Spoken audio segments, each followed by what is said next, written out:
जय हिंद दोस्तों। आप सबका आज के इस वीडियो में वीकली एक्सप्लेन के वीडियो में बहुत ज़्यादा स्वागत है। दोस्तों आज हम पिछले एक हफ्ते में कुछ ऐसे इंपॉर्टेंट आर्टिकल्स जो कि एक्सप्लेन सेक्शन में आते हैं, इंडियन एक्सप्रेस में, द हिंदू में, वो हम डिस्कस करेंगे। सैटरडे को ज़्यादा रेलेवेंट एडिटोरियल्स नहीं रहते हैं, तो जैसे ये इनिशिएटिव हमने अभी एक महीने पहले ही शुरू किया था, तो कोशिश रहेगी कि इंपॉर्टेंट ऐसे एक्सप्लेन्ड आर्टिकल्स आपके साथ यहाँ पे हम शेयर करें, क्योंकि प्रीलिम्स भी पास में है तो ज़रूरी बनता है कि ऐसे फैक्चुअल चीज़ें भी हम डिस्कस करें। कई बार हम देखिए एडिटोरियल्स में तो एनालिटिकल बातें करते ही हैं, लेकिन कुछ फैक्चुअल चीज़ें डिस्कस करनी भी बहुत ज़रूरी होती है ऐसे आर्टिकल्स में। चलिए शुरू करेंगे। 6 टॉपिक्स आपके सामने स्क्रीन पर हैं। पहला आर्टिकल जो है, पहला टॉपिक है प्रवासी भारतीय दिवस के रिगार्डिंग हम बात करेंगे, इंडियन डायस्पोरा से संबंधित है। देखिए इंडियन डायस्पोरा हमारे लिए, देखिए हम सॉफ्ट पावर की जहां पे बात करते हैं, तो इंडियन डायस्पोरा हमारे लिए भारत की ब्रांड बिल्डिंग के लिए, इमेज बिल्डिंग के लिए बहुत ही एक इंपॉर्टेंट रोल प्ले करता है विदेशों में। अब चाहे वो अमेरिका हो, चाहे वो ऑस्ट्रेलिया हो, न्यूजीलैंड हो, यूके हो, जर्मनी हो, किसी भी देश में हमारा डायस्पोरा बहुत ज्यादा फैला हुआ है। अब 17वां एडिशन जो है प्रवासी भारतीय दिवस का, ये कमेमोरेट करा गया था, यानी कि जो नॉन रेजिडेंट इंडियंस हैं उनको यहाँ पे इनवाइट करा गया था। ये जनवरी 9 को था। कहाँ पे हुआ था? इंदौर में, मध्य प्रदेश में। और ये प्रोग्राम शुरू हुआ था जनवरी 8 को, जब यूथ प्रवासी भारतीय दिवस कंडक्ट करा गया था। अब इसके थोड़े बैकग्राउंड के बारे हम समझें तो आज से कुछ 21 साल पहले की बात है। एक हाई लेवल कमेटी डायस्पोरा के ऊपर जो बनाई गई थी, उसको हेड किया था पार्लियामेंटेरियन LM सिंघवी जी ने। उन्होंने रेकमेंड करा था जनवरी 2002 को, ये तब की बात है, कमेटी तब फॉर्मुलेट करी गई थी कि सरकार को कोशिशें करनी चाहिए कि कैसे सरकार अपना लिंक, अपना कनेक्शन डायस्पोरा के साथ और स्ट्रेंथन कर सकता है। तो उस वक्त कमेटी ने रेकमेंड किया था एक प्रवासी भारतीय भवन होना चाहिए जो कि एक फोकल पॉइंट बन सके। अगर नेटवर्किंग करनी है, अगर कोई पॉइंट ऑफ कम्युनिकेशन है between the Indian government and our diaspora. अब जो आइडिया है of the day is to have the government recognise the community that float from this committee, and ये जो पहला जो इवेंट था वो 2003 में हेल्ड करा गया था। तो जनवरी 9 को सिलेक्ट करा गया एज द डेट, बिकॉज अगर हमने मॉडर्न हिस्ट्री पढ़ी है तो हम जानते हैं कि महात्मा गांधी जी भी भारत आए थे फ्रीडम स्ट्रगल में पार्टिसिपेट करने के लिए। महात्मा गांधी जी भारत आए थे साउथ अफ्रीका से जनवरी 9 1915 को। और over the years Mahatma Gandhi ji has often been described as the first non resident Indian और the most famous NRI by various politicians. 2015 में गांधी जी को भारत वापस आए साउथ अफ्रीका से 100 साल पूरे हो चुके थे, तो इस फॉर्मेट को रिवाइज करा गया और इस मीटिंग को 2 साल में एक बार, यानी कि बाय एनुअल बेसिस पे रखने का फैसला करा गया। थीम क्या है 2023 की? इस साल की थीम है diaspora, reliable partners for India's progress in Amrit Kaal. अब हम एक विकसित भारत बनने की दिशा में जा रहे हैं आने वाले 25 सालों में। तो लगभग 3500 NRI जो हैं लगभग 70 देशों में से, उन्होंने रजिस्टर करा इस कन्वेंशन के लिए पार्टिसिपेट करने के लिए। स्पेशल गेस्ट ऑफ ऑनर जो थे, अब ये फैक्चुअल चीजें हैं, इसमें कोई एनालिटिकल बात नहीं है, इसको आप प्लीज नोट कर सकते हैं। स्पेशल गेस्ट ऑफ ऑनर कौन थे? Is surname president Chandrika Prasad Santokhi जी। और चीफ गेस्ट कौन थे? चीफ गेस्ट गायना जो कि chief guest is doctor Mohamed Irfaan Ali, president of Guyana, जो साउथ अमेरिका में कंट्री है ना। प्रवासी भारतीय सम्मान की बात करें तो एक सम्मान के तौर पे एक अवार्ड दिया गया था as a part of this programme. तो ऑफिशियल वेबसाइट के चलते ये सबसे ज्यादा उच्च सम्मान माना जाता है जो कॉन्फर किया जाता है NRI को of person of Indian origin. और एन ऑर्गेनाइजेशन या तो किसी NRI को या पर्सन ऑफ इंडियन ओरिजिन को या किसी संस्था को या किसी इंस्टीट्यूशन को जो कि बनाया गया है, स्थापित करा गया है किसी NRI के द्वारा या PIO यानी कि पर्सन ऑफ इंडियन ओरिजिन के द्वारा। तो ये जो सम्मान है बेसिकली उनकी कंट्रीब्यूशन को, उनके योगदान को थोड़ा कमेमोरेट करने के लिए है कि जो उन्होंने योगदान किया है भारत के लिए, भारत की उन्नति के लिए, भारत का नाम और रोशन करने के लिए, तो उनके ये कंट्रीब्यूशन को यहां पे सम्मान दिया जाता है। चलिए फिर हम बात करेंगे, एक कमेमोरेटिव पोस्टल स्टैंप यहां पे इशू करी गई थी। सुरक्षित जाएं, प्रशिक्षित जाएं। सुरक्षित यानी कि आप सेफ तरीके से बाहर जाएं, आप बाहर जाना चाहते हैं अपना रोजगार के लिए, पढ़ना चाहते हैं, सेफ तरीके से जाएं, लीगल रूट के जरिए जाएं, ऑर्डरली तरीके से जाएं और एक स्किल्ड नागरिक होके आप जाएं। देख रहे हैं हम आज के टाइम पे जो रेमिटेंसेज हैं, पीछे वर्ल्ड बैंक की रिपोर्ट भी आई थी, तो अभी तक तो क्या था हमारा जो ट्रेंड था कि जो लो स्किल्ड लेबर है, जो गल्फ रीजन में जाके काम करते थे, वहां से ज्यादा हमको पैसा आता था, वहां से ज्यादा रेमिटेंसेज आते थे।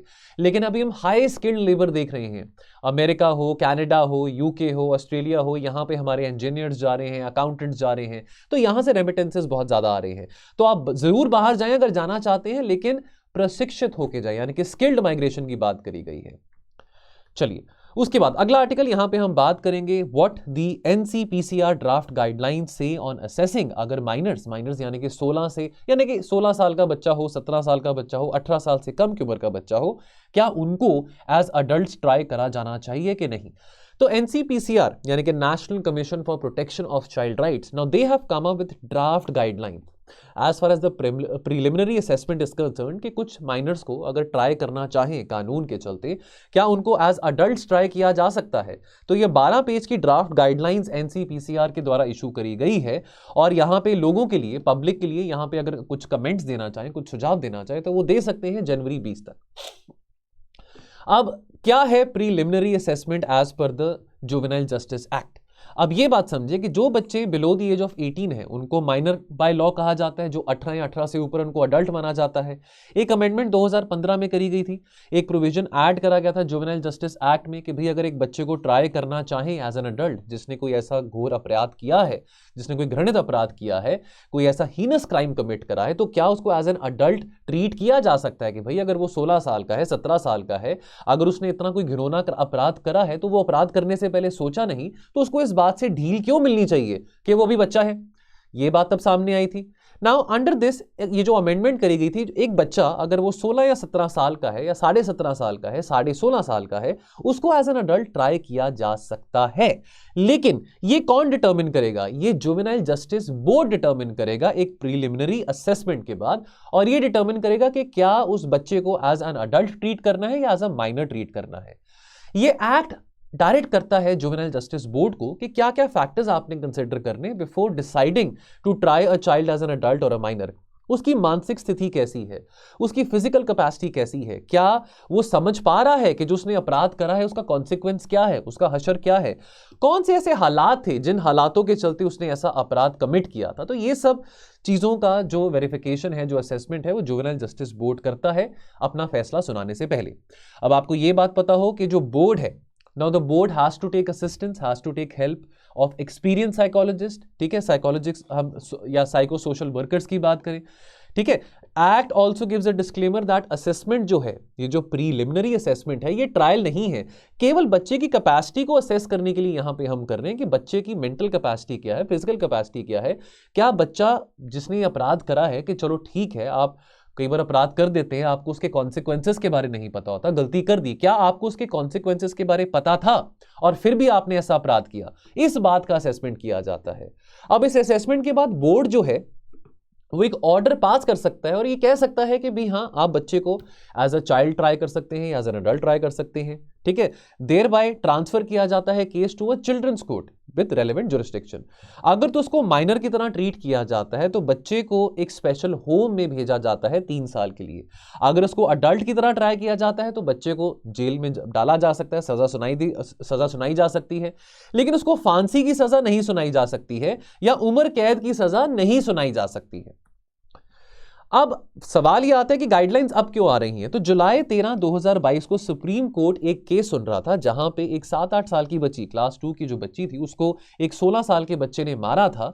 एक घृणित अपराध था ये वाला। तो सुप्रीम कोर्ट ने कहा कि जो टास्क है प्रीलिमिनरी असेसमेंट का under the juvenile justice act, जो कि जुवेनाइल जस्टिस बोर्ड करता है, बहुत एक डेलिकेट, बहुत एक नाजुक सा टास्क है, ठीक है। तो सुप्रीम कोर्ट ने यह भी कहा था कि जो कॉन्सिक्वेंसेस हैं इस असेसमेंट के, यदि यानी कि जुवेनाइल जस्टिस बोर्ड कहता है कि हाँ इस बच्चे ने 16 साल के बच्चे ने बहुत ऐसा घिनौना अपराध किया है, इसको एज एन अडल्ट ट्राई किया जाए, तो बच्चे की साइकी के ऊपर क्या इंपैक्ट पड़ेगा, ठीक है। बच्चे के ऊपर बच्चे को पैनिक अटैक्स आ सकते हैं, एंग्जाइटी हो सकती है, ट्रॉमा हो सकता है, उसके पूरे फ्यूचर का सवाल है, ठीक है, उसकी पूरी जिंदगी का सवाल है। और ये बेशक 16-17 साल की उम्र में ये अपराध हुआ हो, लेकिन इसका जो इंपैक्ट बच्चे के दिमाग पे रहेगा वो तो जिंदगी भर रहेगा। तो उससे कैसे डील किया जा सकता है, ठीक है। तो असेसमेंट, तो सुप्रीम कोर्ट ने कहा कि असेसमेंट करने के लिए, प्रीलिमिनरी असेसमेंट करने के लिए एक्सपर्टीज रिक्वायरमेंट की जरूरत है यहाँ पे, और स्पेसिफिक गाइडलाइंस भी होनी बहुत जरूरी है कि किस आधार पे आप यहाँ पे बच्चे को कह रहे हैं, फैसला सुना रहे हैं कि वो बच्चा है या अडल्ट है, किस आधार पे भी फैसले पे आ रहे हैं। अब सुप्रीम कोर्ट ने बोला कि यह फैसला देखो केंद्र सरकार के ऊपर है, राज्य सरकारों के ऊपर है, national and state commission for protection of child rights के ऊपर है कि कैसे वो गाइडलाइंस बनाते हैं। तो एनसीपीसीआर ने वो गाइडलाइंस फ्रेम करी और जहां पे की प्रोसीजर्स मेंशन करे गए हैं to conduct the preliminary assessment. ठीक है, बच्चे टू बच्चा केस डिफर करेगा। ठीक है, हर एक बच्चे की जो फिजिकल कैपेसिटी है, मेंटल कैपेसिटी, वो डिफर कर सकती है। The merits of the case might differ from child to child, लेकिन कुछ बेसिक गाइडलाइंस, कुछ बेसिक प्रोटोकॉल एस्टैब्लिश करना बहुत ज्यादा जरूरी है, जिसके आधार पे आप प्रीलिमिनरी असेसमेंट कर सकते हैं। अब role of juvenile justice board की जहां पे बात आती है, तो ये जो केस हरियाणा में हुआ था, जहां पे 2nd क्लास की बच्ची को 16 साल के एक बच्चे ने ऐसे उसको मारा था, बहुत घृणित अपराध था। अब हरियाणा के केस में बोर्ड ने डिसाइड किया दिसंबर 2017 में कि ये 16 साल के बच्चे को एज एन अडल्ट ट्रीट किया जाए, कि उसने एक लड़की को मारा है, मर्डर किया है, तो भाई उसको एज एन अडल्ट ट्रीट किया जाए। अब इस ऑर्डर को चैलेंज किया गया बच्चे के पेरेंट्स के द्वारा। जो 16 साल का लड़का था, उसके पेरेंट्स ने इस ऑर्डर को चैलेंज करा पंजाब हरियाणा हाई कोर्ट में। अक्टूबर 2018 में हाई कोर्ट ने डायरेक्ट करा बोर्ड को कि देखिए आपकी जो प्रीलिमिनरी असेसमेंट में कुछ ना कुछ इरेगुलरिटी सामने आई है और वो प्रॉपर तरीके से आपने प्रीलिमिनरी असेसमेंट नहीं करा। हाईकोर्ट ने बोला कि जो रिपोर्ट्स हैं ऑफ एक्सपर्ट्स वो यहां पे आपने अपनी प्रीलिमिनरी असेसमेंट में शामिल नहीं करी हैं। ठीक है, तो इस करके यहां पे इसको फिर से रीडायरेक्ट करने की बात करी। अब जो नई ड्राफ्ट गाइडलाइंस आई हैं वो क्या बात कहती हैं कि भाई आपने कुछ भी करने से पहले पहले physical capacity of the child को देखना है, उसकी मानसिक स्थिति को देखना है, किन हालातों में इस ऑफेंस को कमिट किया गया था और क्या वो बच्चा सक्षम है समझने के लिए कि उसने जो काम किया है, रेप किया हो, मर्डर किया हो, चोरी करी हो, कि उसका क्या हशर होगा। तो इस चीजों को साइंटिफिकली एनालाइज करना अलॉन्ग विद द एक्सपर्ट्स वो बहुत जरूरी है। फिर हम बात करेंगे सुप्रीम कोर्ट के डीमोनेटाइजेशन वर्डिक्ट के बारे। हम अब डीमोनेटाइजेशन वर्डिक्ट को यहां पे एनालिटिकली हम नहीं डिस्कस करने वाले हैं। यहां पे एक टर्म डेलीगेटेड लेजिस्लेशन क्या होता है उसके बारे में बात करने वाले हैं। तो ये देखिए, अब ऑब्वियसली अब सुप्रीम कोर्ट ने 4/1 के वर्डिक्ट से कहा कि भी डीमोनेटाइजेशन जो हुआ वो ठीक था। मेजॉरिटी जो जजमेंट थी वो सरकार के फेवर में थी। जो डिसेंडिंग जजमेंट थी, अगर हम जस्टिस बीवी नगरत्ना जी की बात करें, उन्होंने सरकार के इस फैसले के खिलाफ आवाज उठाई थी कि नहीं ये सही नहीं था। बहरहाल अपहोल्ड किया गया केंद्र सरकार का 2016 का डिसीजन नोटबंदी का। एक जो अहम सवाल हमारे सामने आया था सुप्रीम कोर्ट के सामने वो ये था कि क्या पार्लियामेंट ने एक्सेसिव पावर्स तो नहीं दे दी हैं सेंटर को, एग्जीक्यूटिव को, कि भी आप करेंसी को डीमोनेटाइज करें। नाउ अब जो मेजॉरिटी रूलिंग थी वो that upheld the validity in the delegated legislation. देखिए डे टू डे टास्क होते हैं, पार्लियामेंटेरियंस हैं, हम अपने पार्लियामेंटेरियंस को चुनते हैं, लेकिन जो रियल कंट्रोल है वो तो सेंट्रल गवर्नमेंट के पास है। देखिए अब कोई कानून बनाना है, कोई प्रस्ताव है, कोई लेजिस्लेशन है, तो उसको फ्लोर ऑफ द हाउस में पास किया जाता है, सभी वोट करते हैं, सभी अपने व्यूज बताते हैं। एक बार कोई कानून पास किया जाता है, उसके बाद उस कानून के अंदर और भी बहुत सारे बाय रेगुलेशंस होते हैं, प्रोसीजर्स होते हैं। अब उसके ऊपर तो पार्लियामेंट का टाइम नहीं वेस्ट किया जा सकता। तो डेलीगेटेड लेजिस्लेशन की बात आती है। देखिए कोई भी काम अगर आप सेंट्रलाइज होकर कर रहे हैं, वन मैन आर्मी वाली बात जहां पे आती है, तो वो काम में एफिशिएंसी नहीं आ पाएगी। आपको अपना काम एफिशिएंट बनाने के लिए डेलीगेट करना पड़ता है, डिसेंट्रलाइज करना पड़ता है, तभी आप ग्रो कर पाएंगे, तभी आप अपना टाइम और कंस्ट्रक्टिव चीजों में दे पाएंगे। ठीक है, तो मेजॉरिटी रूलिंग ने बोला कि कोई बात नहीं, देखो जो पार्लियामेंटेरियंस हैं, जो एग्जीक्यूटिव है, जो सेंट्रल गवर्नमेंट है, वो किसको आंसरेबल है, वो तो अब काउंसिल ऑफ मिनिस्टर्स तो रिस्पॉन्सिबिलिटी लोअर हाउस को बनती है। ठीक है, और लोगों को भी आंसर अकाउंटेबिलिटी बनती है, पार्लियामेंट्री डेमोक्रेसी है। तो अगर केंद्र सरकार का यह फैसला नोटबंदी का बुरा ही था तो लोग वोट कर देते, भाई सरकार को बदल देते, लेकिन लोगों ने तो ऐसा नहीं कहा। ठीक है, लोगों ने उसी सरकार को फेवर किया। तो सुप्रीम कोर्ट ने बोला कि भाई इस फैसले में हमारा ऐसा यही कहना है कि भाई ठीक है, यहां पे कोई एक्सेसिव लेजिस्लेशन डेलीगेट नहीं करी है, जो ऑर्डिनरी डेलीगेशन ऑफ पावर्स होती है पार्लियामेंट के द्वारा सेंट्रल गवर्नमेंट को, वही है। लेकिन डिसेंटिंग वर्डिक्ट ने नोट किया कि जो एक्सेसिव डेलीगेशन है of the power that is arbitrary. Now what is delegated legislation? अब पार्लियामेंट रूटीनली बहुत सारे ऐसे इंपॉर्टेंट फंक्शंस को डेलीगेट करता है as the authorities established by the law. अब हर एक एस्पेक्ट किसी भी बिल का, किसी भी प्रस्ताव का माइन्यूटली नहीं देखा जा सकता, इस करके डेलीगेशन ऑफ पावर जो है that is noted in the statutes. इसको हम कॉमनली रेफर करते हैं डेलीगेटेड लेजिस्लेशन। अब जो डेलीगेटेड लेजिस्लेशन है ये स्पेसिफाई करता है ऑपरेशनल डिटेल्स, जहां पे पावर दी जाती है उन लोगों को, उन व्यक्ति को, उन कर्मचारियों को जो कि डिटेल्स को एग्जीक्यूट करते हैं। अब जो रेगुलेशंस हैं या बायलॉज हैं अंडर द लेजिस्लेशन, उसका जो ऑपरेशनल ऑटोनॉमी है वो किसके पास होती है? सेंट्रल गवर्नमेंट के पास होती है। 1973 की सुप्रीम कोर्ट की रूलिंग थी कि जो प्रैक्टिस है of empowering the executive the central government to make subordinate legislation within a prescribed sphere, this has evolved because ये necessity है, practicality की बात आती है, ये ज़रूरत है modern welfare state की। सारे के सारे resources जो हैं वो एक ही जगह पे नहीं वेस्ट किए जा सकते, तो डेलीगेशन करना बहुत ज़्यादा ज़रूरी है। ठीक है, कोई भी प्रस्ताव है, कोई भी लेजिस्लेशन है, वो पार्लियामेंट में आना चाहिए। ठीक है, कोई आपने बिल पास करना है, लोकसभा में आए, राज्यसभा में आए, कंसेंसस बने, आपके मतभेद हो सकते हैं, लेकिन आप अपने ओपिनियंस वहाँ पे सामने रखते हैं, जो भी आपके पॉइंट ऑफ कन्फ्लिक्ट वहाँ पे आता है। लेकिन यहाँ पे बात आई कि क्या पार्लियामेंट के पास जो पावर है लेजिस्लेशन डेलीगेट करने की एग्जीक्यूटिव को, क्या वो आर्बिट्री तो नहीं है? क्या एग्जीक्यूटिव इस बात का नाजायज फायदा तो नहीं उठा रहे हैं? At the same time it must be born in mind कि जो हमारे कॉन्स्टिट्यूशन मेकर्स थे, उन्होंने जो पावर इंटरेस्ट करी थी लेजिस्लेशन की, वो किसको करी थी? हमारे रिप्रेजेंटेटिव्स को, जिनको हम इलेक्ट करते हैं, so that the said power may be exercised not only in the name of people but also by the people speaking through their representatives। अब अगर हम नोटबंदी की बात करें तो सेक्शन 26 क्लॉज 2 जो है reserve bank of India act 1934 का, ये एसेंशियली पावर देता है सेंटर को, सेंट्रल गवर्नमेंट को, कि वो नोटिफाई कर सकते हैं कोई भी पर्टिकुलर डिनोमिनेशन ऑफ करेंसी है कि भाई उसको आपने that can be ceasing to exist और नॉट, कि भाई वो लीगल टेंडर होगा कि नहीं होगा। अगर आज मान लीजिए 200 का नोट, शाम को 8 बजे न्यूज़ आती है कि 200 का नोट इलीगल है, या that currency ceases to be legal tender, या जितना भी 2000 का नोट हो, 500 का नोट हो, तो ये जो है reserve bank of India act 1934 के चलते ये पावर सेंटर के पास है नोटिफाई करना। ठीक है, प्रोविजन ये भी कहता है on the recommendation of central board of the central government by the notification in the gazette of India, इसको डिक्लेयर किया जा सकता है कि किसी भी डेट से, with effect from certain date, जैसे अब नोटबंदी हुआ था तो रात को 12 बजे के बाद, है ना, वो 8 नवंबर की बात है, रात को 12 बजे के बाद 500 के नोट, 1000 के नोट जो थे दैट सीजेस टू एग्जिस्ट। तो कोई भी सीरीज ऑफ बैंक नोट हो, जो भी डेट सरकार तय करती है, जो भी नोट हो, जो भी डिनोमिनेशन ऑफ नोट हो, that can cease to be legal tender, मतलब उसको लीगल नहीं माना जाएगा कि अगर आप अभी दुकान में जाएंगे 500 का नोट लेके, 1000 का नोट लेके, तो 12 बजे के बाद उस नोट को नहीं स्वीकार किया जाएगा। अब delegation of power in the demonetisation case, अगर केस की बात करें, पार्लियामेंट जिसने आरबीआई एक्ट को इनैक्ट किया था is essentially delegating the power to alter the nature of the legal tender to the central government. Centre ने इस पावर को एक्सरसाइज किया by issuing a gazette notification, जो कि एसेंशियली लेजिस्लेटिव बेसिस बनता है डीमोनेटाइजेशन एक्सरसाइज का। अब क्यों ये चैलेंज करा गया था? जिसने चैलेंज करा, पिटिशनर ने, जिसने याचिका डाली थी, वो ये कहा कि देखिए सेक्शन 26(2) जो है of the RBI act, this is held to permit demonetization, लेकिन it suffer from excessive delegation of legislative power, thereby this is against the basic structure doctrine, this is ultra vires of the constitution। Constitution, संविधान power देता है, law making powers देता है parliament को, लेकिन जो operational aspects हैं that can be delegated to statutory bodies, essential powers can not be delegated. जिसने याचिका डाली उसने ये बोला कि केंद्र सरकार का ये नोटबंदी का फैसला सुनाना ये एक एसेंशियल पावर थी, इसको डेलीगेट नहीं किया जा सकता पार्लियामेंट के द्वारा। पिटिशनर का ये कहना था कि केंद्र सरकार को ये प्रस्ताव पार्लियामेंट के सामने रखना चाहिए था कि भी इन नोट्स को हम बैन करना चाहते हैं।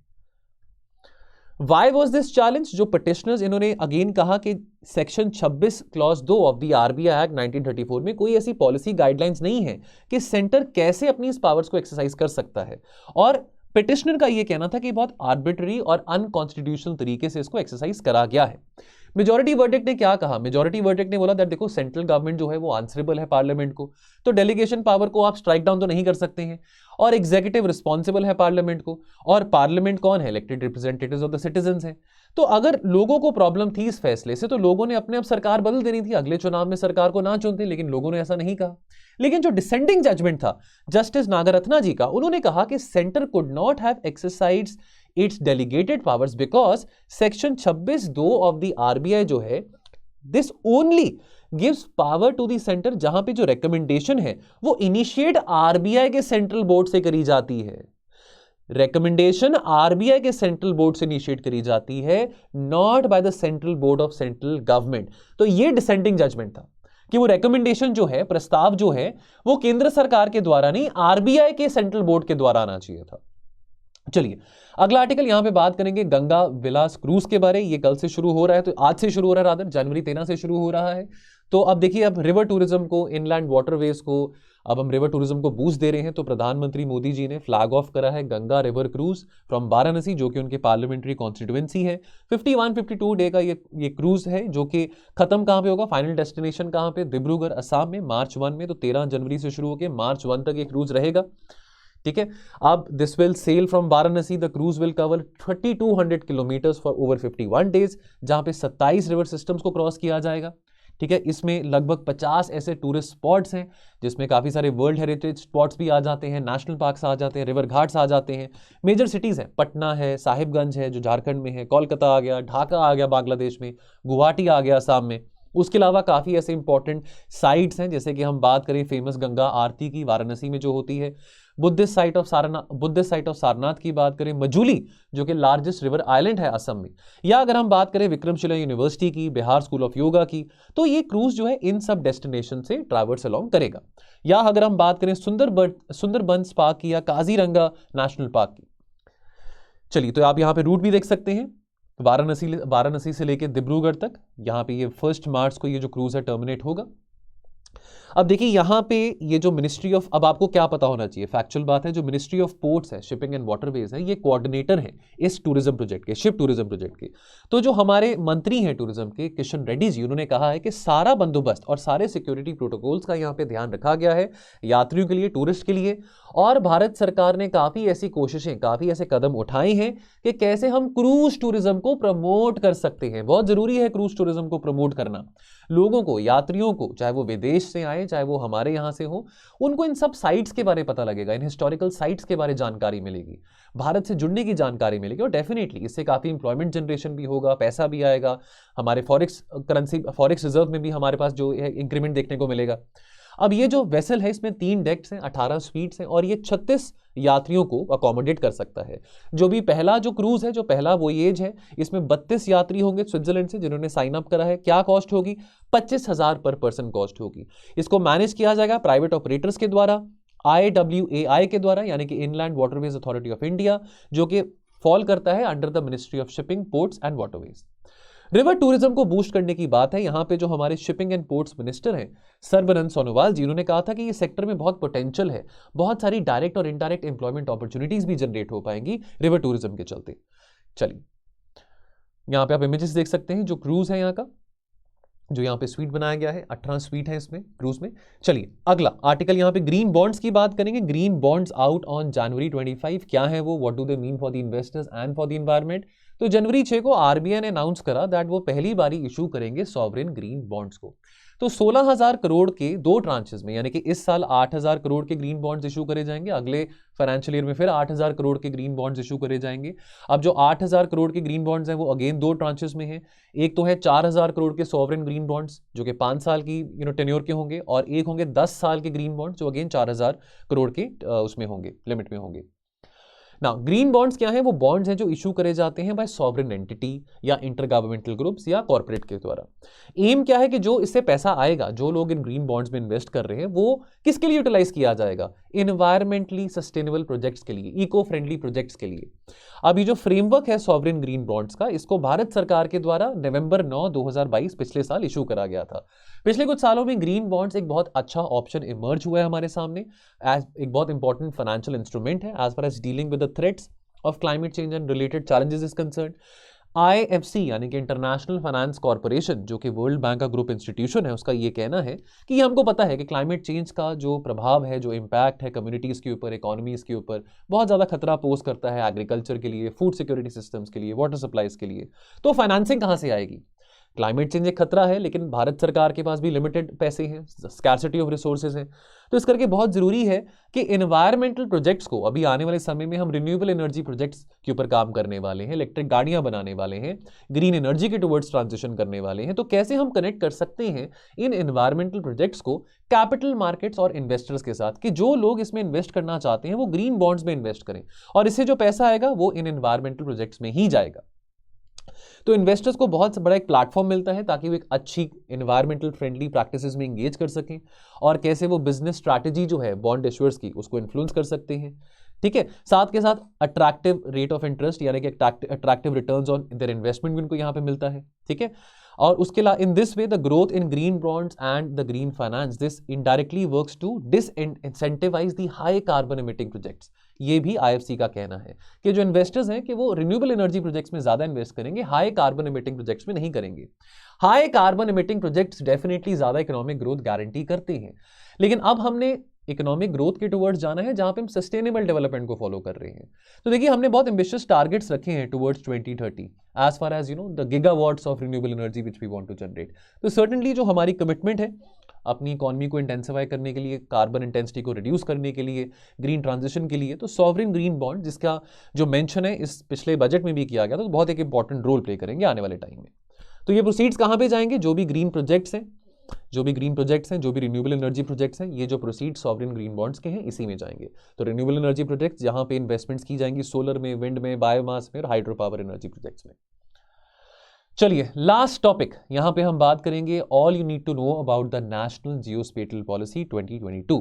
अब ये जो नई जियोस्पेटियल पॉलिसी है ये रिप्लेस करेगी जो नेशनल मैप पॉलिसी है 2005 की। पर्पस क्या है? लोकेशन सेंट्रिक इंडस्ट्री को स्ट्रेंथन करना। देखिए लोकेशन सेंट्रिक इंडस्ट्री, अब आज के टाइम पे फूड डिलीवरी एप्स हैं, ई कॉमर्स एप्स हैं, आप उबर की बात करें, ओला की बात करें, location specific, location centric industries, we are seeing the growth of location centric industries quite a lot. अब यहाँ पे गाइडलाइंस जो इशू करी गई हैं, ये गाइडलाइंस इशू करी हैं department of science and technology ने, ठीक है।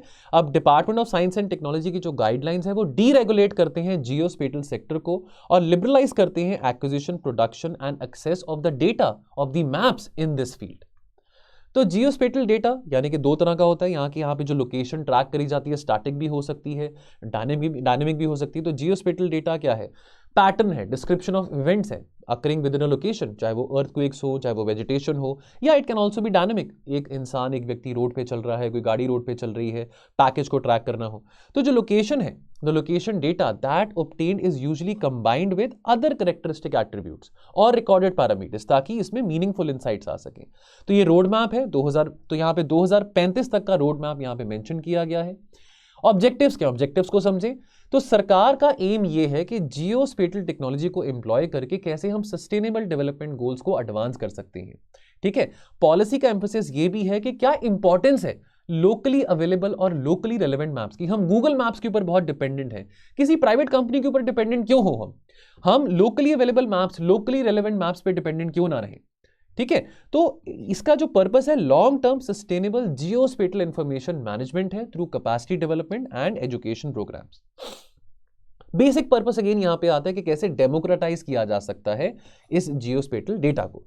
अब सर्वे ऑफ इंडिया जो है, सर्वे ऑफ इंडिया जो टोपोग्राफिकल डेटा है और बाकी जियोस्पेटियल डेटा है, इसको प्रोड्यूस किया जाता है सरकारी फंड्स के जरिए। सर्वे ऑफ इंडिया ये सारे का सारा डेटा निकालता है, इसको कॉमन गुड्स की तरह ट्रीट किया जाएगा, पब्लिक गुड्स की तरह ट्रीट किया जाएगा। तो survey of India will play the lead role as far as maintaining high resolution या high spatial accuracy is concern. लेकिन यहां पे प्राइवेट सेक्टर कॉन्ट्रीब्यूशन भी देखने को मिलेगा जहां तक एक्चुअल कलेक्शन और कोलेशन ऑफ डेटा की बात आती है।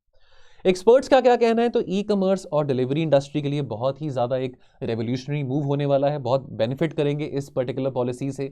और अगेन एक्सपर्ट्स का ये भी कहना है कि अभी गूगल मैप्स को बहुत यूज़ किया जाता है, वो एक इंटरनेशनल कंपनी है गूगल, जो कि जियोस्पेटियल डेटा की रिक्वायरमेंट को केटर करती है। But why should Google maps be the one providing the geospatial data to us? हम लोकली प्रिपेयर्ड मैप्स को क्यों ना इस्तेमाल करें? तो ये एक्सपर्ट्स का कहना है। सो चलिए दोस्तों, आज के ये थे हमारे इंपॉर्टेंट आर्टिकल्स। आज कोई क्वेश्चन ऑफ द डे में नहीं डालूंगा क्योंकि आज कोई क्वेश्चन नहीं बन रहा था। तो बाकी दोस्तों जाने से पहले बस आपको यही बताना चाहता हूं कि हमारा टेलीग्राम ग्रुप है editorials with means answer writing. यदि आप इस ग्रुप का हिस्सा बनना चाहते हैं, इस ग्रुप में आना चाहते हैं, तो आप अभी वीडियो देख ही रहे हैं, तो डिस्क्रिप्शन बॉक्स में आपको लिंक दिखाई देगा, क्लिक करेंगे तो आपको हमारे टेलीग्राम चैनल के टुवर्ड्स रीडायरेक्ट किया जाएगा। तो दोस्तों यहाँ पे जो हम क्वेश्चन ऑफ द डे डालते हैं एडिटोरियल्स के वीडियो में, शाम को जो 6:30 बजे आता है मंडे टू फ्राइडे, तो क्वेश्चन ऑफ द डे का जो आंसर है वो आप इस टेलीग्राम ग्रुप में पोस्ट कर सकते हैं। और यहाँ पे शाम को 6 बजे बेस्ट आंसर और मॉडल आंसर दोनों ही शेयर करने की हमारी कोशिश रहती है। चलिए सो दोस्तों, मिलेंगे हम मंडे को एडिटोरियल की चर्चा में। आप अपना ध्यान रखें और पढ़ते रहें। Thank you so much. जय हिंद।